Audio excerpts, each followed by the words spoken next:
ಚಿನ್ನ. ಬೆಂಗಳೂರಲ್ಲಿರೋ ಮಕ್ಳ ಜೊತೆ ಮಲೆನಾಡು ಅಮ್ಮಂದಿರ ಅಥವಾ ಯಾವುದೇ ಅಮ್ಮಂದಿರ ಡಿಮಾಂಡ್ಸ್ ಯಾವ ರೀತಿ ಇರುತ್ತೆ ಅಂತ.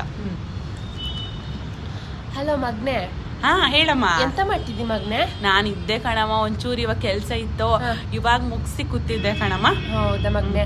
ಮಗ್ನೆ ನನ್ನ ಮೊಬೈಲಲ್ಲಿ 2 ದಿನಕ್ಕೆ ಎಂತ ರೀಚಾರ್ಜ್ ಖಾಲಿ ಆಗ್ತದೆ ಅಂತದೆ. ಒಂದು 300 ರೂಪಾಯಿ ರೀಚಾರ್ಜ್ ಮಾಡ್ತೀಯ ಮಗ್ನೆ? ಅಮ್ಮ ಅದು ಲಾಸ್ಟ್ ಡೇಟ್ ಮುಗ್ದಾಗ ನನ್ನ ಫೋನಿಗೆ ಬರುತ್ತೆ ಕಣಮ್ಮ ನೋಟಿಫಿಕೇಶನ್. ನಾನು ಮಾಡ್ತೀನಿ ಬಿಡಮ್ಮ. ನಿಂಗೆ ಸಂಬಳ ಆಗಿದೆ ಮಗ್ನೆ?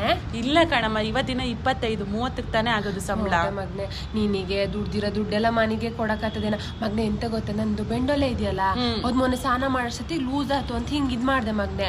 ತುಂಡೆ ಆಯ್ತು ಮಗ್ನೆ. ಅದ ನೀ ಕೊಡ್ಸಿದ್ದಲ್ಲ ನಂಗೆ ಹಸಿರು ಕಲ್ಲರ್ದು ಅದು ಮಗ್ನೆ. ಅದೊಂಚೂರು ತಿರುಪ್ ಹಾಕ್ಸ್ಬೇಕು ಕಣ ಮಗ್ನೆ ಆತ. ಸರಿ ಕಣಮ್ಮ ಆಯ್ತು, ಸಂಬಳ ಬಂದ್ಮೇಲೆ ನಿನಗೆ ಕಳಿಸ್ತೀನಿ ಕಣಮ್ಮ. ದುಡ್ಡು ಹೋಗಿ ಮಾಡಿಸ್ಕೊ ಯಾವ್ದಾದ್ರಲ್ಲಿ. ಮಗ್ನೆ ಮನೆ ಕೆಲ್ಸಕ್ಕೆ ಇವ್ರು ಗಾರಿ ಕೆಲ್ಸಕ್ಕೆ ಬಂದಿದ್ರಲ್ಲ, ಅವ್ರು ಹೇಳ್ತಿದ್ರು ನಿಮ್ಮ ಮನೆ ದೇವ್ರ ಮನೆ ದೊಡ್ಡದೊಂದು ಅದೇ ಅಮೃತ ಧಾರಾವಾಹಿಲ್ ಅದೆಯಲ್ಲ ವಿಗ್ರಹ, ಅದನ್ನ ತಂದಿಡಾನ ಅಂತ. 1,000-2,000 ರೂಪಾಯಿ ಸಿಗ್ತದಲ್ಲ ಮಗ್ನೆ ಅದು? ಅಮ್ಮ ಕಂಚಿನ ವಿಗ್ರಹ ಏನ್ ಅನ್ಕೊಂಡಿದ್ಯಾ ಕಣಮ್ಮ? 10-15 kg ಇರುತ್ತೆ. ಸುಮ್ನೆ ಒಂದ್ 30-40 ಸಾವಿರ ಆಗುತ್ತೆ ಕಣಮ್ಮ. ನೀನ್ ಏನ್ ಅನ್ಕೊಂಡಿದ್ಯಾ? ಅಷ್ಟದ ಮಗ್ನೆ. ಎಂತ ಗೊತ್ತಾ, ಸುಶೀಲರ್ ಮನೆಗೆ ಹೋಗಿದ್ದೆ. ಮಗಳು ರಮ್ಯ ಅದಳಲ್ಲ, ಸೀರೆ ಕೊಡ್ಸಿರೋದಂತೆ. ನಂಗೇನ್ ಸೀರೆ ಆಸೆ ಇಲ್ಲ, ಏನ್ ಸೀರೆಲ್ಲ ಸುಡೋದ, ಆದ್ರೂ ಭಾರಿ ಚೆನ್ನಾಗಿದ್ವು ಮಾತ್ರ ಸೀರೆಗಳು. ಅದೇ ನೀನು